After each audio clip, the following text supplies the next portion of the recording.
Mukbang edition number 1. Mukbang. Episode number 1. Test paper mukbang. Preparation for our examination next week. So today, wala klase kay... Because of the inclement weather. Wow. Galing. And also, while having the mukbang test paper, napamati kami subong kay Joel is an NLP coach and a life coach at the same time. And this training is NLP, Migo, no? Neurolinguistic practice. NLP, no? Naroon ako sa module section 7, module 55. Yeah. Reflective listening. So, ang reflective listening, usually, coupled with active listening. But here sa reflective, it's more on your, of your response sa imo client or sa imo coaching. Ako, Migo, effective pause. I believe may mga, Silence can be your best. Oh my God. Yeah. Problem ko ng silence me. At the same time, whenever maghatag ka, mag-coaching ka, hindi mo mag-pause to, just stay silent, especially may mga, may emotional, triggers sa client. Kung maghatag ka bala talk, sometimes, hambal ka din sa iba, yung mga experts, nagamatter ang voice. Kaya dapat hindi ko no siling kadasig. Even gani ang music may rest, di ba? Hindi ang papasigdasig at the same time do ka expert ka gid nga kuno abi ta damong inambal mo. Actually it's more on nanginlaot ng sa Busiling ko wala ka preparar. Wala na time for you to reflect. Especially sa imo Di ba sino itong na-istorya sa aton ligan? Si Pope Francis, di ba may siya mandate na dapat ang humili ko sa mga pare 10 minutes na lang. 7. Ilan? 7 the 7 most. minutes? Oo. Ba? 7 the most, di ba mo? 7 the most. The attention span ang consider time ang length, preparation. Wow, empathic listening technique. At the same time, ang lawid nga humili, hindi mo be assurance nga na-prepare ka gid. Maybe because nang damo ng thoughts or sometimes Sige saya may spur mga of the moment. May mga gahumili ang ilagay sa expertise yung topic. So hindi ka maka-judge siya nga wala sa kapiparar do. Or sometimes naman ang to summarize, contextualize na lang nila sa the level nga ma-chew isang tao. Kasi sometimes ang 15 minutes nga ang lawig ng mga umilis. Bugat naman ito di process mo. Di man tanan nga tao ang context sa muna mo. Doon pa ako sa muna may nagareklamo gani ang ilang context ko sa mga pare ko do RH bill na tula sa muna bla. Yung iba niya nagamuno sila gani ari kami di sa simbahan para mag-reflect, para mag-ponder sa word of God. Hindi ko parang do mo na Hindi pa naman klase. Magandang klase. Galing kayo naman na siyempre, by obedience, siyempre ma-follow man sila sa mandate sa obispo mo. Anong topic ni Meng Subong? Empathic listening. Kagina, di ba? Listening without judgment. Mga iba lang mga bata, bla Subong, hindi black and chindis ang ginatawag na empathic. Mamang ko sila, teacher, what is empathic? Or empathy. Or empathy. Empathic yun dyan. Kabalo sila sa katalawaan, kabalo sila sa empathy. Pero hindi sila kabalo sa empathic.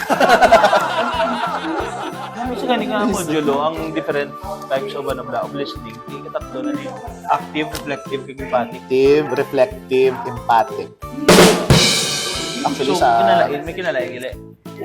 Sa positive discipline approach kag sa restorative na process, importante ng empathic listening. Mga bata dan subong niya. Amo nila yang yan? Mo lang ilang need, no? Punitive yan, hindi sila nang yan punitive subong niya. Pero sometimes wala.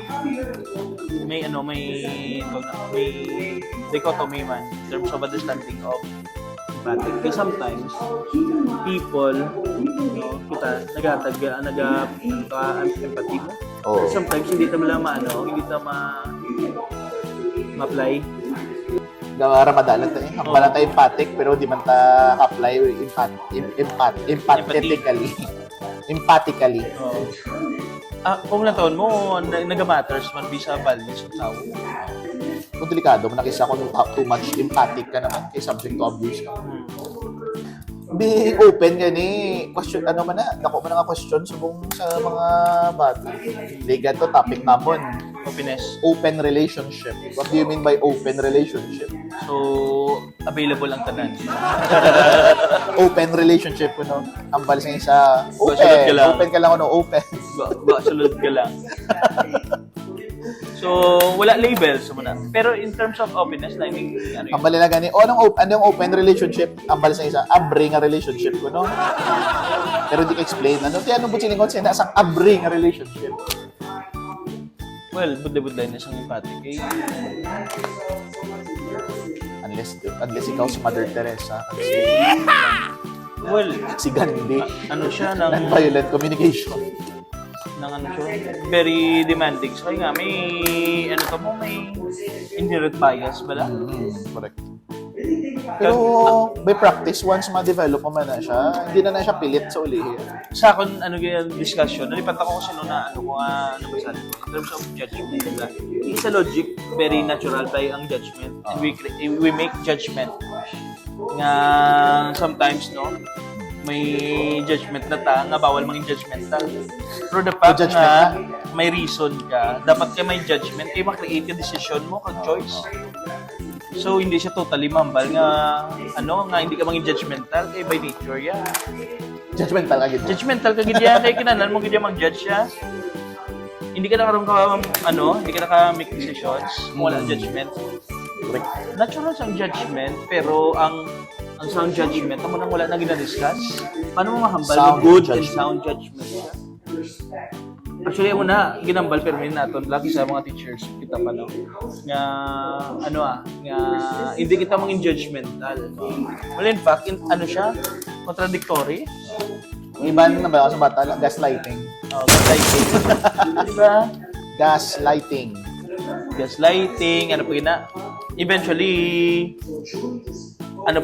first impression mo, bullying na. Bullying. Ito no? Ginambal yun, Nambal yun na, bago lang. Non-judgmental na to. Pero, in terms of judgmental, siguro, it's more on, to be intrusive with your judgment. Intrusiveness mo na hindi siya namin. Kaya ang judgmental nga term, might be na siya, misconstrued kung hindi na Correct. Well, if you look into definition line mo ginang judgment, kagang judgmental. Being judgmental is may Line yung judgment. Line yung judgmental.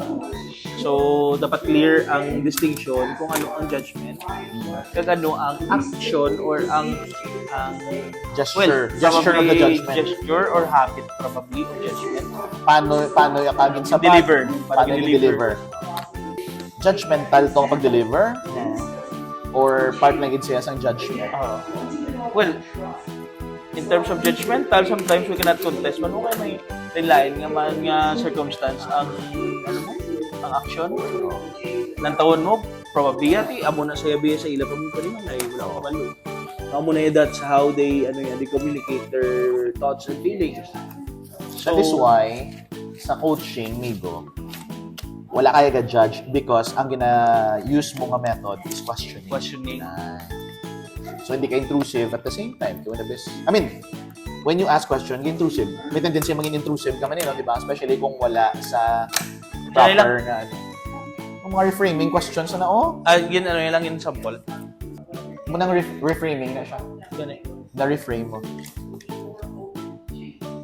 And part of reframing, may gina-clarify ka.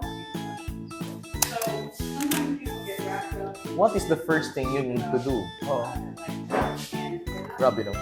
Actually, unknowingly, gina-apply ko na sa mentoring ko. Asking question.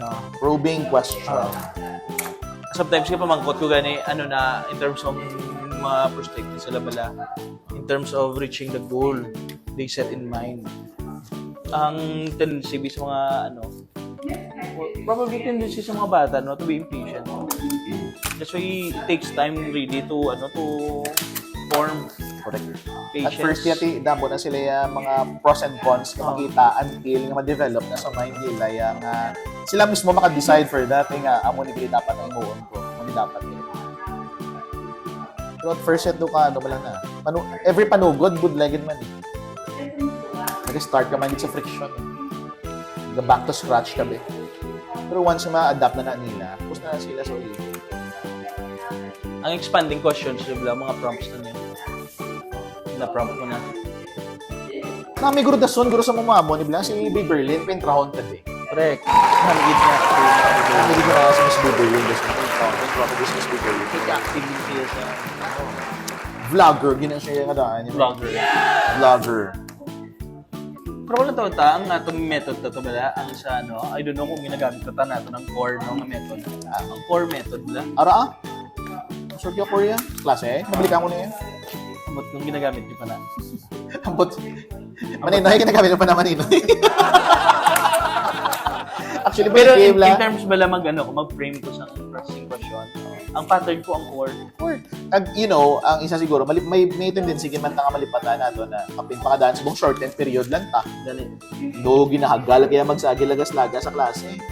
Pero actually, bala, if you use core all throughout na ang kasunod, from organizing sa understanding of the content on how they perceive sa whatever activities or assessment na ginahatag. Mas mas dasig ang processing kag ang pag-generate ng reflections. Namin natani ko ma-instill sa mind sa mga bata. Total one whole school year man ito. Pero actually, prop mo na siya. Kung naton mo, the same lang ang Framework making niya. meaning frameworks actually. Pwede ka na process ya.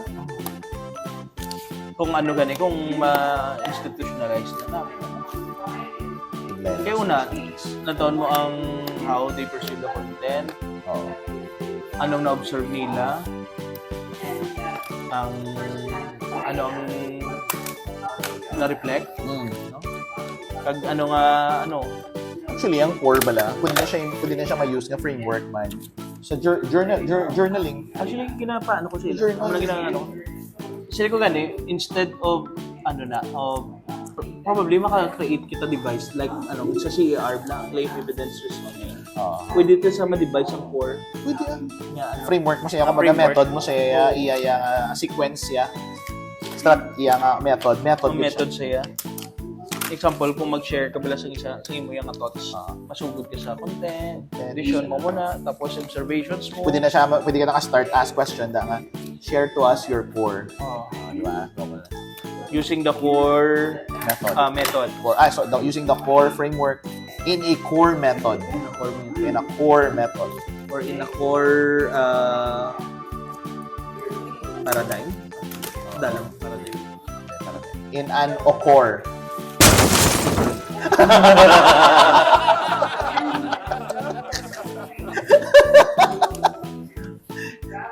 Dumduma ko naman ang pa.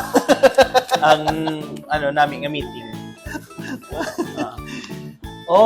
Avoid questions that imply your opinion or judgment. Paano na? Meaning, ang imo nga target Hindi, sometimes it's the leading question. Leading question. Ang person mo, hindi ikaw. Wala ng point na. Sometimes bala. Amo ng point when you give advice, it is yourself gina-portray mo sa client. Hindi kay siya. So, that is why ginabuligan ta siya gani. Mabuligan niya ang iya kaugalingon. That's why it's a good thing to as well as patient question na how do you define this? Pero careful ka man sometimes ba si mag-academics, magdo ka academic Hindi, dalagan sa ako paano yung, anong perspective niya on that thing. Hindi man siyang academic, kundi ay para Pero at least sometimes- same ka mo wavelength. ang nakita ko lang, Mike, muna yung Okay, muna sometimes, yung- nagadepende, especially kung kita, mentoring program ta dire. May tendency ka na yung bata, yung mag-discuss more about their academics, yung kanyang life nila, yung academic life nila, rather than their holistic yung approach sa life. Kaya ang ginatubang nila, teachers mo. Teachers. So that is why, may ano sila yan, may aragid na yan, tendency yan, they will talk to you about their life here in school and at home. Sabtona nila nga, natuon man ko sir, tapos nag-submit mo ko requirements ko. May tendency ka na yung mag-abo na sila. Uy, sobra! Kulang Ay, page sobra. Kulang page 1. And 2. Page 1 and 2? Page 1 and 2. Wala ko na vlogin checklist sa likod, bala, basi bila may mga blanco pag daw. Very good. Ang hina to. Nangyari pa di bilinaw? May nagulong Okay, we're done with our test paper mukbang. Check ta, ibabatian na nga ito. Natingo!